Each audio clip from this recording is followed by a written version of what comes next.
Hi, I'm Ian and I'm going to teach you how to play my card game, Swords. First of all, deal 7 cards to everybody.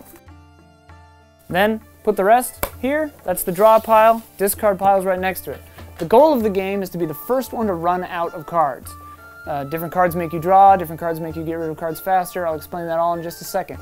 The big thing about this game is that it's simultaneous. Everyone plays their card at the same time.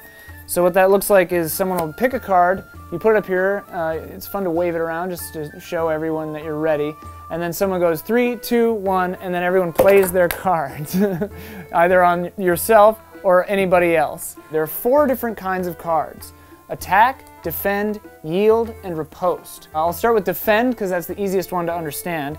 You can play defend on yourself or anyone else, just like all the other cards. If you play it on yourself, it blocks pretty much anything. So Yuli just played an attack on me, I would block the attack. If Jack plays a yield on me, I block that yield.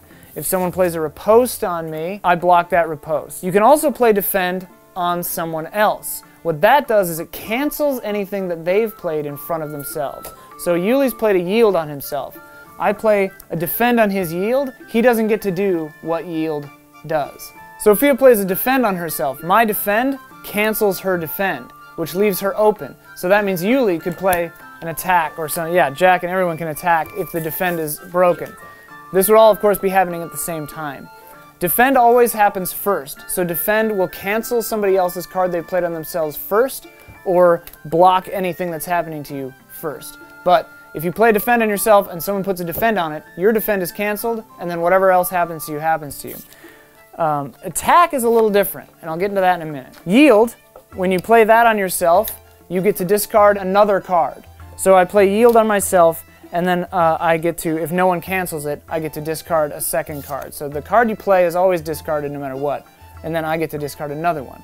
But if anyone plays an attack on me when I play a yield, that cancels my yield, and the attack happens to me. Think of yield as like taking a rest, meditating, and healing a little bit. You can't do that if somebody's hitting you with a sword. Yield on someone else is pretty much the same thing, but it's more of like a vampire attack. So instead of discarding the card to the discard pile, I discard the extra card to that person's hand. And you always lose cards before gaining cards. So if I did a yield to Sophia and then Jack had put attack on me, I would give her a card and then draw the 2 cards that attack makes me do. So let's get into attack. Attack is pretty straightforward when you do it on somebody else. You hit them, if it hits them, they draw 2 cards. Pretty straightforward. Attack on yourself is like a sneak attack. You're laying a trap. The way I like to think of it is, I'm up on like a ledge and I'm waiting for someone to come by, and if they do anything to me, anything at all, I jump out of the bushes and I whack them with my sword. But it's a risky attack, because if no one does anything to me, I jump out and I hit myself with the sword, and then I have to draw 2 cards. But it's a much more powerful attack, so anything that anybody does to me, they draw 4 cards. But they have to actually do something to you for that to happen. But be aware that attacking is not blocking. So let's say everyone does all kinds of stuff to me, I've attacked, and like, yeah.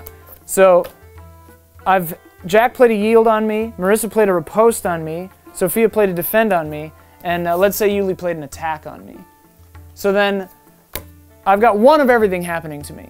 So every single other player does draw 4 cards. Defend does not cancel an attack played on the self. It's the only card that defend can't attack, or can't cancel. Because think of it this way, defend, when you play it on someone else, is like a guard break, right? But if you're defending and I jump down behind you and whack you with my sword, I got you. But the yield, riposte, and attack that were played on me, because I left myself wide open for attack after springing my little trap, those things all happened to me. So Jack would give me a card, I would have to draw 2 cards because of Yuli's attack, and Marissa's riposte would immobilize me. So let's talk about riposte. Riposte, when you play it on someone else, immobilizes them for the following turn. And that means that they can't play any cards next time, but people can still play cards on them. It sounds pretty powerful, but it's balanced out. It works. So if I play riposte on you, you can't do anything next turn, and then we can all just attack you, and it sucks for you. When you play a riposte on yourself, it's basically a counter-attack, a counter-spell. So anything that anybody does to me aside from defend, which would cancel my riposte, bounces back onto them. So if someone played an attack on me or whatever, yeah. So instead of me taking 2 cards, Marissa takes 2 cards. Instead of Jack giving me a card because of his yield, I give him a card because of his yield. It bounces back on him. Sophia's played a defend on me, which then cancels my riposte, and then anything else that people would do to me would happen to me. So her attack would hit me, his yield would hit me, and it would be bad for me. If someone plays a riposte on my riposte, instead of me being immobilized, it bounces back, and they are immobilized. So it's a backfire. One huge important thing about riposte: if more than half of the people playing at the table currently play riposte on the same hand, so in the case of a 4 or 5 player game, that would be 3 people. If more than half people play riposte on the same turn, that's a clash, and every single person playing draws 2 cards. And that's all the rules. Whoever runs out first wins. The scoring is if you're wanting to play more than 1 game, you can score. So if you win by yourself, that's worth 2 points. If you tie, anyone involved in the tie gets 1 point, and the first player to 6 points wins the war. So that's it. That's Swords. Does everything make sense? Yeah.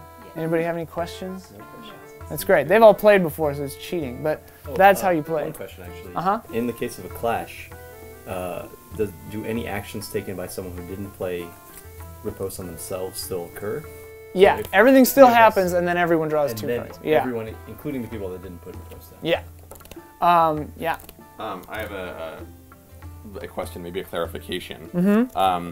If I'm down on my last card, right, and it's an attack, I play that card on myself to ambush other people, and somebody plays something on me. Do I win before their things affect me? No. So it's after everything is resolved. If you're out of cards, you've won. Okay. But after everything is resolved, if you still have cards, you're still playing. That is an interesting thing, though, because there is an honor rule also that I didn't mention. So you're meant to keep your cards in your offhand visible so that it's easy to tell pretty much how many cards you've got left, just as an honor system, because then it changes the strategy. And like an early game strategy that people figure out is save a defend for the end. But saving other cards for second to last or last also work, and it gets pretty crazy.